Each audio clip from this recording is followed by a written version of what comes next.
Hey guys, Jocelyn here. So my intention for this video here is to kind of take any excuse, any circumstances that you're letting, that you have in your life keep you where you are, and for you to take a risk into the next step.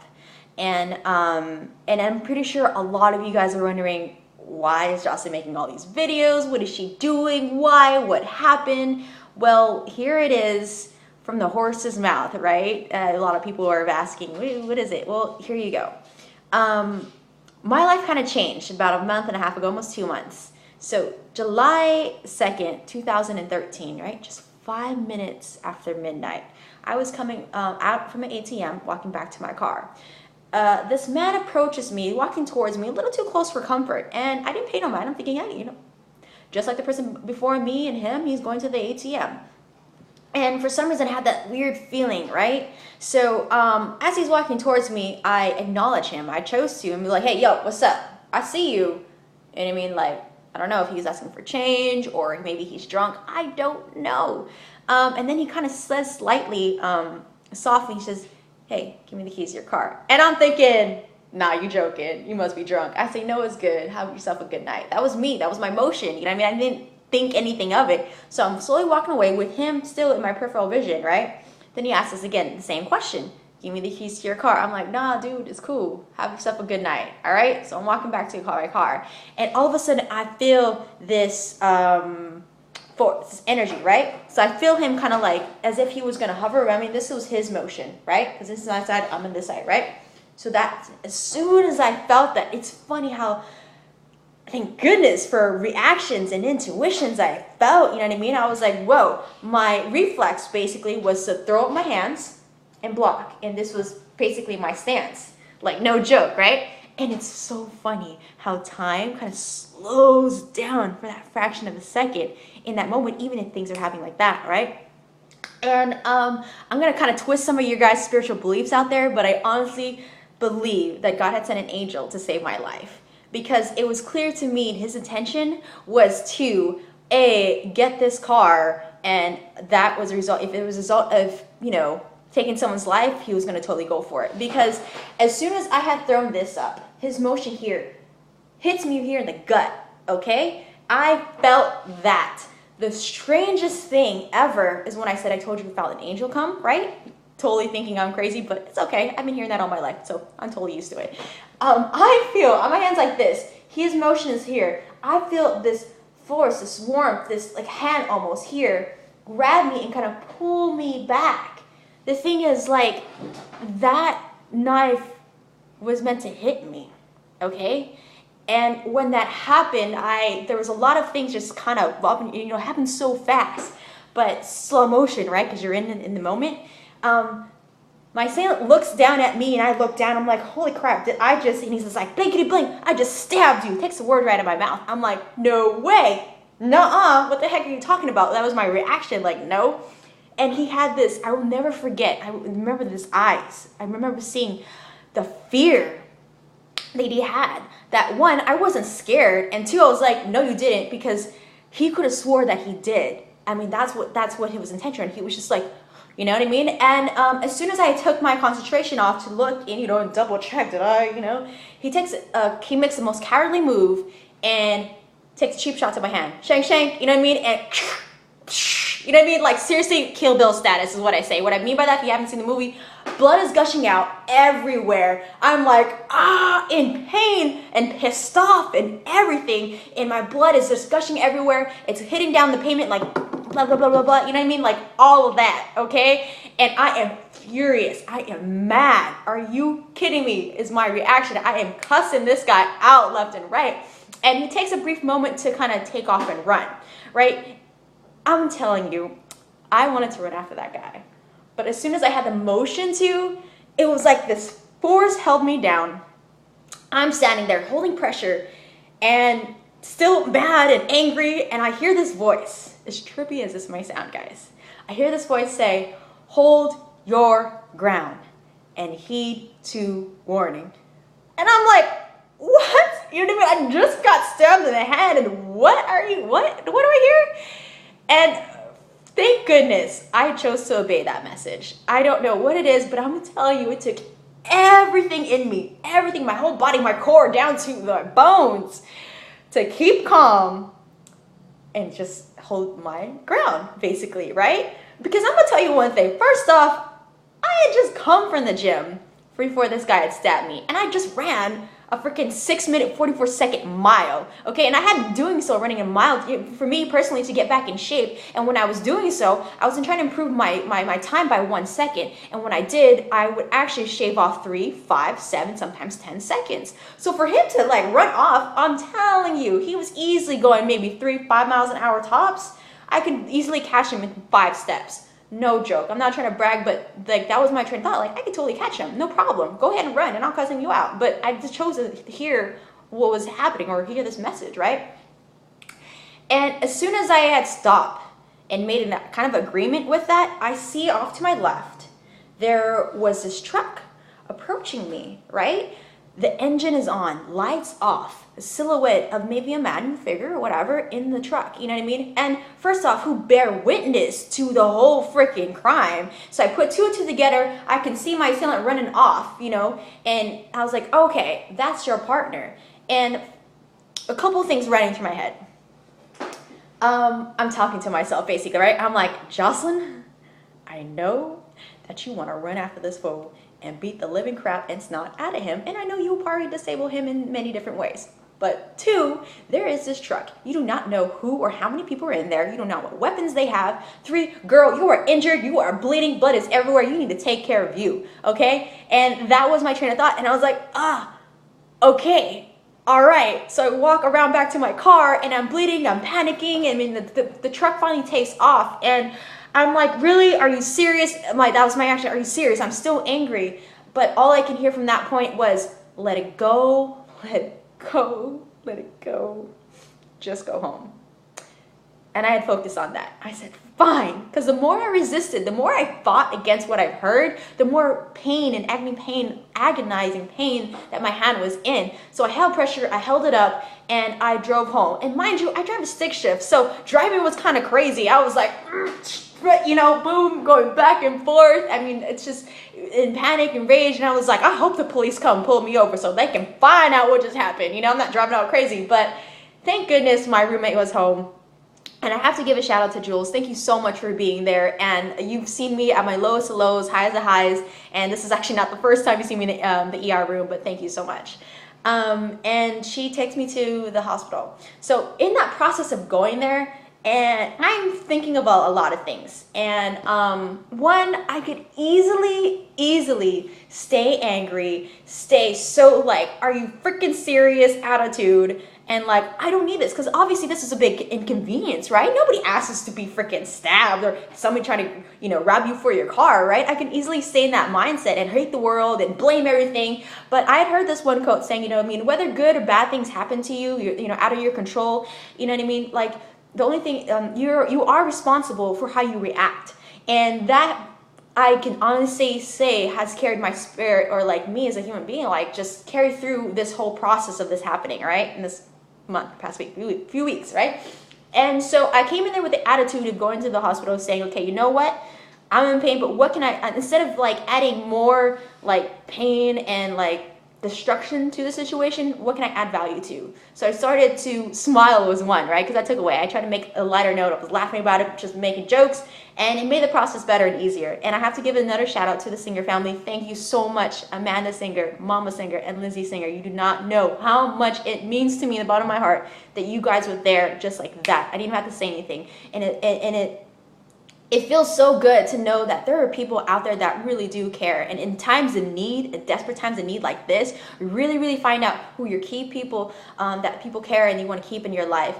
And that's all I gotta say about that. But anyways, as painful and traumatic that experience was, it also brought a lot of like pressure on me. One, I'm thinking, crap, I can't use my hand. Ow, it freaking hurts. I can't go to work. There's no more money coming in if I don't work, and I don't have the luxury of going back to mommy and daddy to take care of me because one, like, No, you know what I mean? My parents did the best of their that they could to their ability to raise me on and off at different times in my life. And usually when my parents call me, it's usually like, hey, they need help or we actually need money. And so that was that, right? I didn't have anybody to turn to. So you can only imagine the financial burden and pressure that I had felt and put on myself during that time. And because I was basically independent, you know, taking care of myself, you know, since an early age. And I got scared. I panicked, and it wasn't something I needed. And in that process of being in the hospital, I literally was there whole 24 hour. I get released from that first ER, and I had to get transferred to a different hospital ER because they didn't have a particular hand surgeon to really look.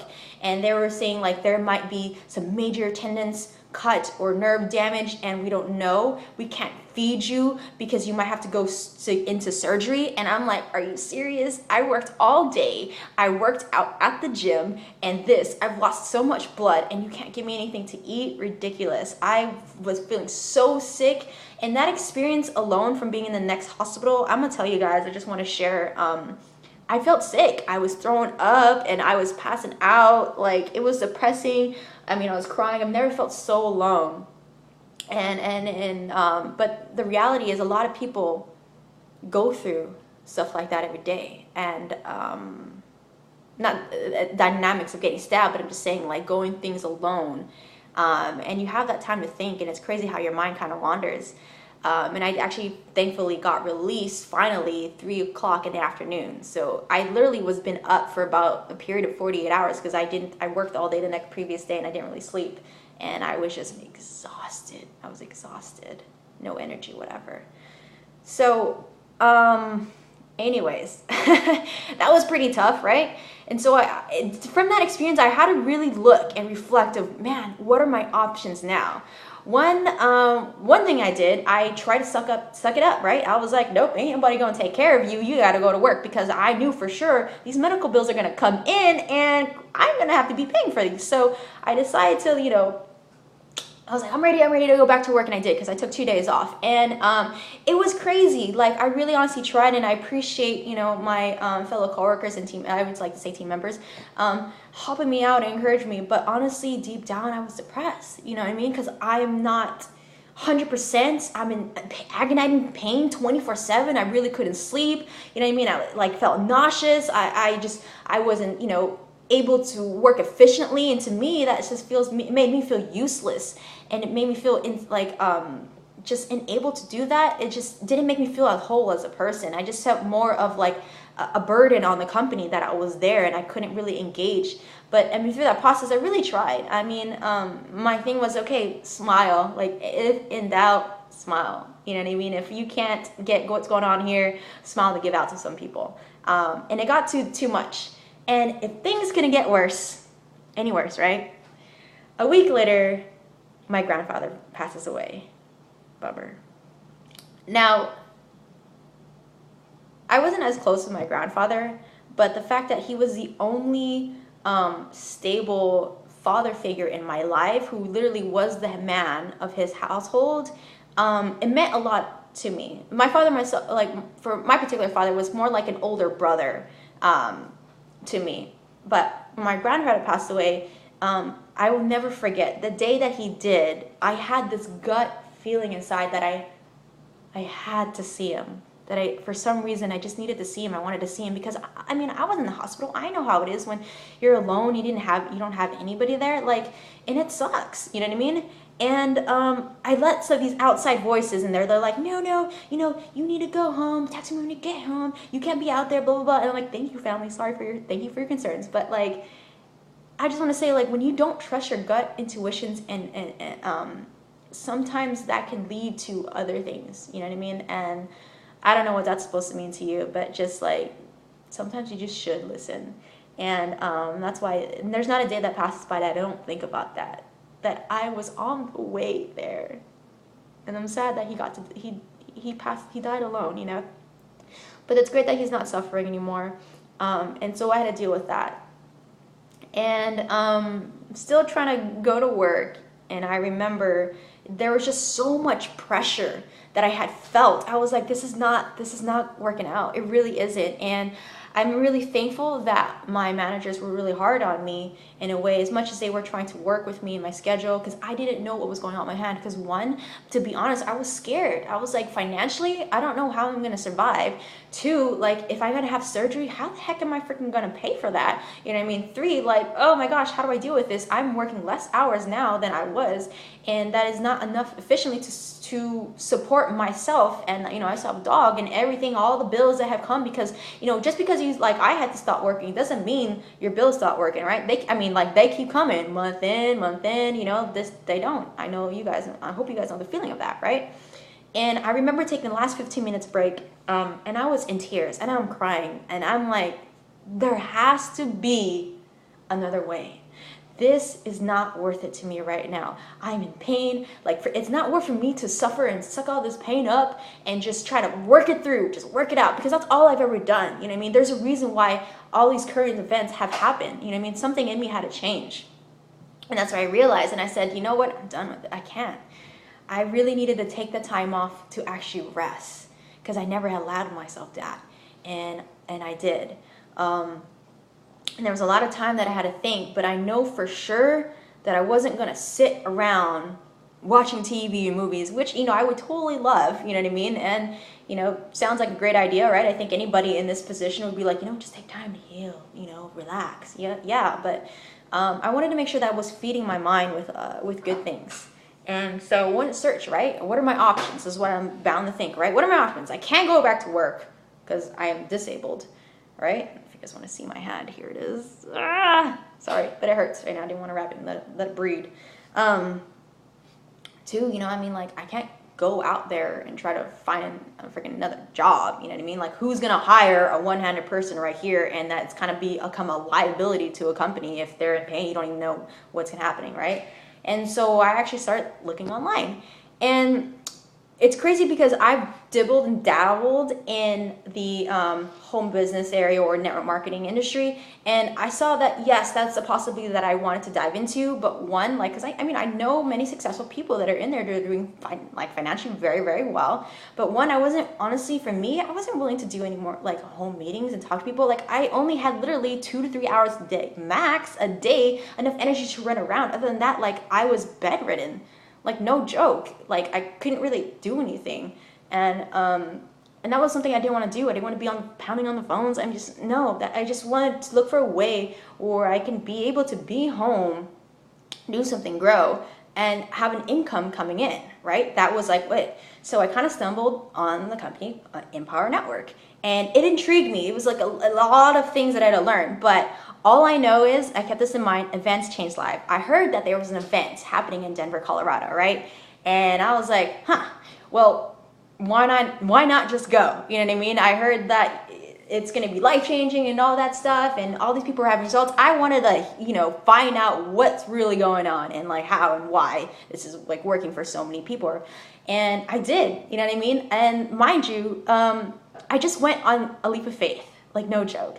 I have no more checks coming in, no money, and I'm not working, but I'm going to make it stretch. And let me tell you, there's people within the company who have been there with, you know, a couple years now or a couple months, who actually were in the Denver area and couldn't find themselves. They had let excuses or certain circumstances prevent them from attending that area. Here I am from California. I said, you know what can I do? I still have my freaking car, and if we make this cost effective, I'm going to drive there. I drive there one-handed in pain, about maybe 1,400, a little over 1,200 miles, 14 hours or 16 hours in the car. It doesn't matter. I was just there. I was determined to get there. A lot of people were telling me crazy, you can't do that. But once people tell me I can't do something, I'll do it.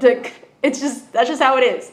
So I went, and I'm so grateful if I did. It definitely had changed my life. It opened my eyes and inspired me. It burned a new passion. I seen a vision, right? And I was like, great, this is working. Like, I'm excited to go back home. So I come back home, right? My spirit's up, right? You know what I mean? And then all of a sudden, bam, I had to see my doctor, and he says, wow,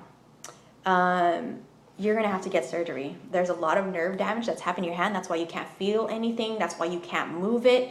And but if something's major and if something goes wrong, you can actually lose your hand. It may have to be amputated. Ouch.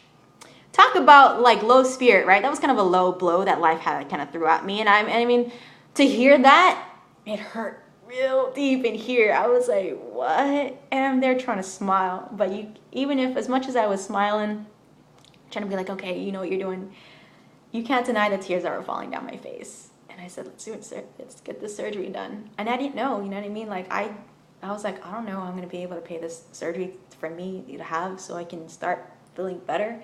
And that was scary. And so I had like a basically roller coaster.